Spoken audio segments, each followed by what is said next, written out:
Kalian masih ragu untuk rakit PC sendiri di rumah dan masih belum berani? Inilah video tutorial merakit PC yang akan bikin kalian nggak ragu lagi dan berani untuk rakit PC sendiri.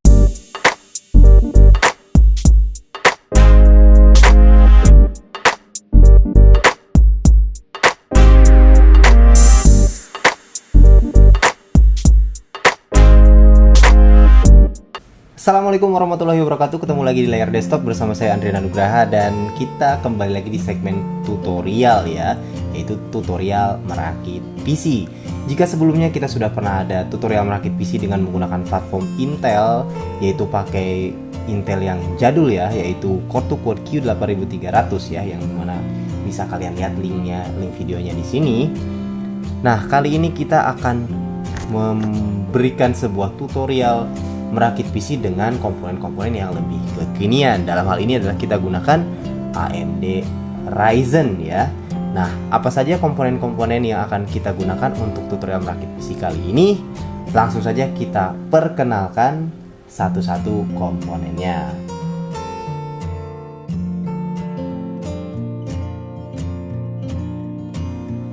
Untuk komponen-komponennya, diantara yang pertama adalah prosesor. Nah, di sini kita gunakan Ryzen 5 3500X ya. Kemudian motherboardnya kita gunakan MSI B450 Tomahawk Max. Kemudian VGA card kita gunakan ini MSI GeForce GTX 1660 Super ya. Dengan RAM kita gunakan T-Force Delta RGB 2x8GB. Ini RGB ya, RAM RGB. Kemudian power supply di sini kita gunakan dari Cooler Master MWE 550 ya. Dan berikutnya SSD ya, kita gunakan SSD SATA biasa saja dari Adata, yaitu Adata SU650 240GB. Dan untuk casing kita gunakan ini ya, sebuah casing nih, kebetulan sudah ada di casingnya, ini casing yang murah ya. Sebuah casing, kelihatan nggak? Cube Gaming MNT ya, sebuah casing dari Cube Gaming. Dan berikutnya yang terakhir ini adalah sebuah fan ya, untuk sistem fan dari ini Dark Flash ya. Oke, ini adalah komponen-komponennya yang akan kita gunakan untuk tutorial merakit PC kali ini. Tonton terus.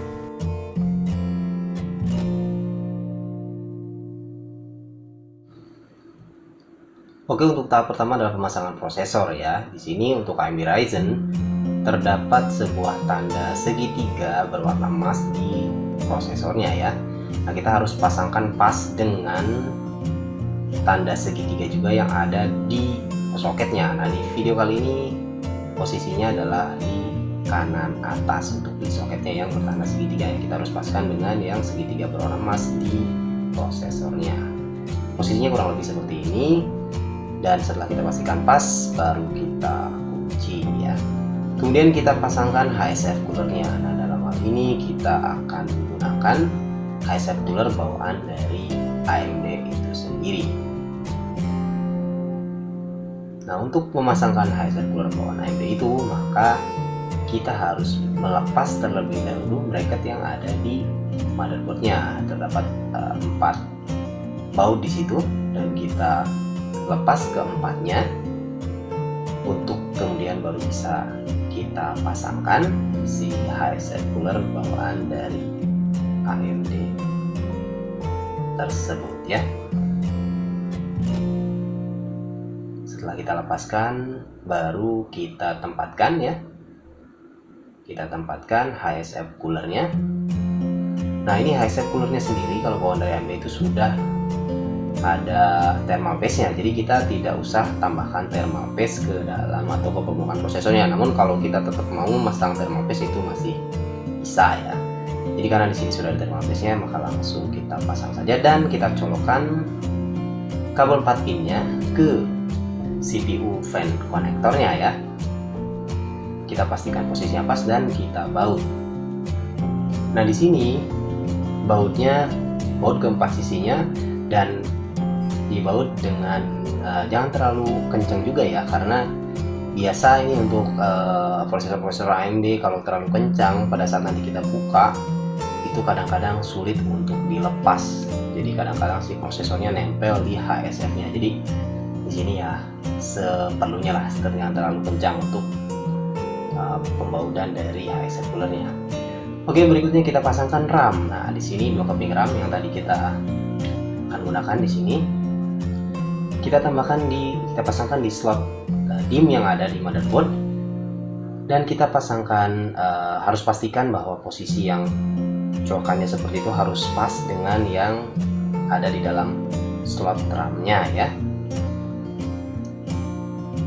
Dan kita pilih di sini kalau kita akan pakai dual channel, maka kita pakai selang-seling ya, bisa pakai slot 1 dan 3 atau slot 2 dan 4.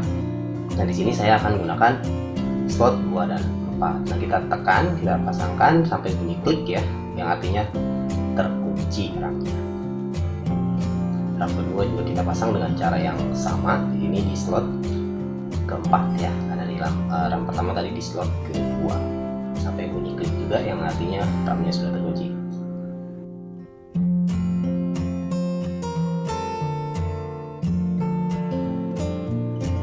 Berikutnya adalah kita masukkan atau kita pasang power supply ke dalam casing. Nah, di sini karena tidak ada PSU covernya, jadi kita masukkan kabelnya dari bagian depan ke bagian belakang agar kabelnya tidak semeraut di bagian depan ya, agar nanti kabel manajemennya lebih rapi. Kita masukkan, kemudian di bagian belakang kita pilah-pilah kabelnya ya, supaya nanti kita ambilnya gampang, mana yang mesti dimasukkan ke depan, mana yang di belakang. Setelah kita pilah-pilah kabelnya ini, baru kemudian kita baut ya, kita baut power supply-nya ke casingnya ya. Di sini biasanya setiap power supply biasanya ada bautnya tersendiri ya, jadi kita gunakan baut ini yang bawaan dari power supply-nya. Dan rata-rata bautnya ukurannya sama untuk semua power supply di sini. Jadi ada 4 sisi yang mesti kita baut di sini. Pastikan keempat sisinya juga dibaut dengan cukup kuat ya, agar ketika kita menekan kabel nanti itu power supply-nya kuat, tidak akan. Oke, kita masukkan beberapa kabel ke depan seperti kabel 24 pin, kemudian kabel 8 pin untuk CPU, dan juga kabel PCIe dalam ini. Ini adalah kabel-kabel yang besar yang kita butuhkan nanti di depan. Kemudian berikutnya adalah kita pasangkan motherboard ke dalam casing. Nah, kita pasangkan dulu I/O shield-nya atau backplate-nya, baru kemudian kita pasangkan motherboard-nya. Nah, di sini motherboard kita pasangkan harus pas ya. Jadi posisi lubang yang ada di dalam casing dengan lubang yang ada di dalam motherboard-nya untuk dibaut itu harus pas ya. Jadi kita nanti ketika memasangkan bautnya itu lebih mudah. Jadi posisinya harus pas. Nah, biasanya memang kalau casing-casing yang murah itu yang sempit seperti ini itu agak sulit ya untuk mempaskan posisinya, jadi agak sedikit tricky lah ya di sini. Setelah posisinya kita pas, baru kita baut, dan pastikan semua lubang yang tersedia untuk dibaut di situ dibaut semua ya.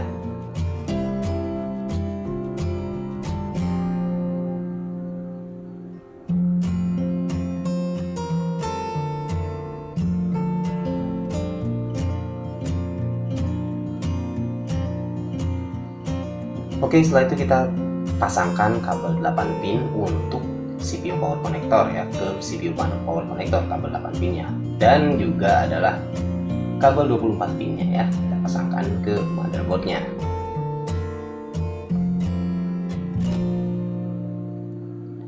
Berikutnya adalah kabel-kabel front panel. Nah, yang pertama ini adalah HD audio ya, di situ ada tandanya di kabelnya, tulisannya HD audio. Pasangkan ke slot yang ada di motherboard ya, biasanya adalah posisi kiri paling bawah ya, pojok kiri bawah. Nah, kemudian adalah USB 2.0 yang dari front panel juga, itu ada tandanya di kabelnya maupun di motherboardnya. Dan USB 3.1 atau 3.0 juga ada tandanya. Nah, berikutnya adalah yang paling tricky ini ya, ini adalah kabel front panel untuk power, reset, kemudian HDD LED dan power LED. Yang pertama adalah HDD LED. Nah, HDD LED ini posisinya adalah di pojok kiri bawah di sini ya. Pojok kiri bawah, pasangkan seperti ini. Kemudian di atas HDD LED itu ada power LED plus yang positifnya itu dipasang di atasnya, paling kiri, pojok kiri atas ya. Dan yang negatifnya, power LED yang negatifnya dipasang di sebelah power LED yang positifnya. Posisinya seperti ini. Nah, ini untuk semua motherboard rata-rata ya seperti ini ya. Jadi kalian juga kalau untuk memastikan bisa dibaca di manual booknya ya. Kemudian tadi reset switch, ini yang reset switch kita pasangkan di sebelahnya HDD LED. Dan yang terakhir adalah power switch. Ini power switch dipasang di atasnya reset switch. Seperti itu aja. Ini yang paling tricky tapi sebenarnya mudah.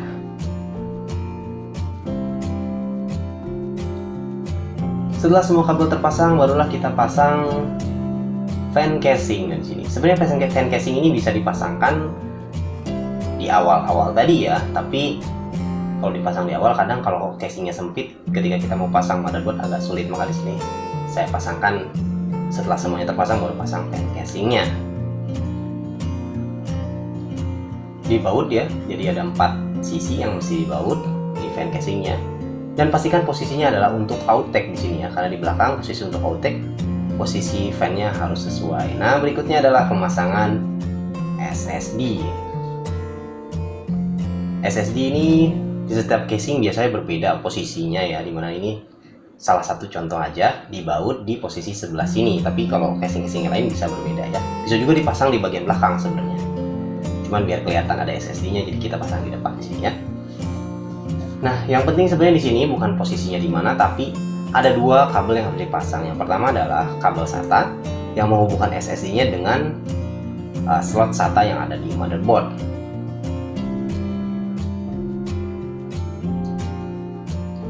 Jadi kabel SATA-nya dicolokkan ke SSD dan dicolokkan juga ke slot yang ada di motherboardnya seperti ini ya. Kemudian yang kedua adalah kabel power untuk SSD-nya yang dari power supply ya. Itu dipasangkan juga di SSD ya, dari power supply ke SSD seperti ini. Oke, untuk SSD sudah selesai kita pasang.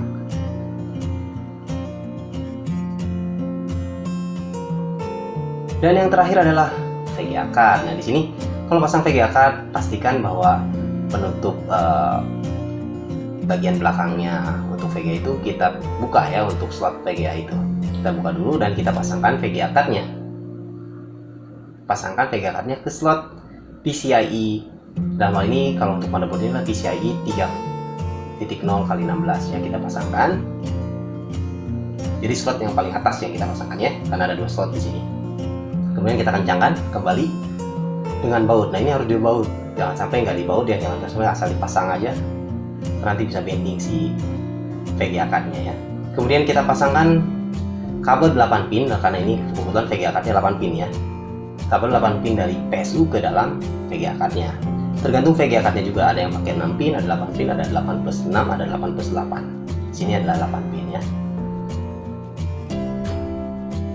Pastikan rapi dan selesai. Semua sudah dirakit ya. Berikutnya adalah pastikan bagian belakang kita rapikan kabel-kabelnya dengan menggunakan cable ties. Ya, ini sih nggak mesti rapi-rapi amat, tapi ketika kita tutup nggak sulit aja ya. Ini dan cukup rapi.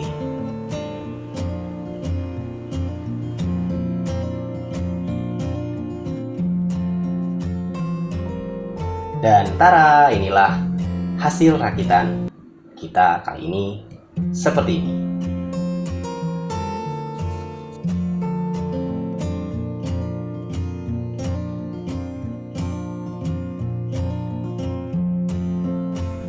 Oke teman-teman, itulah tadi tutorial merakit PC dengan menggunakan AMD Ryzen. Dalam hal ini kita gunakan AMD Ryzen 5 3500X dan menggunakan motherboard MSI B450 Tomahawk Max.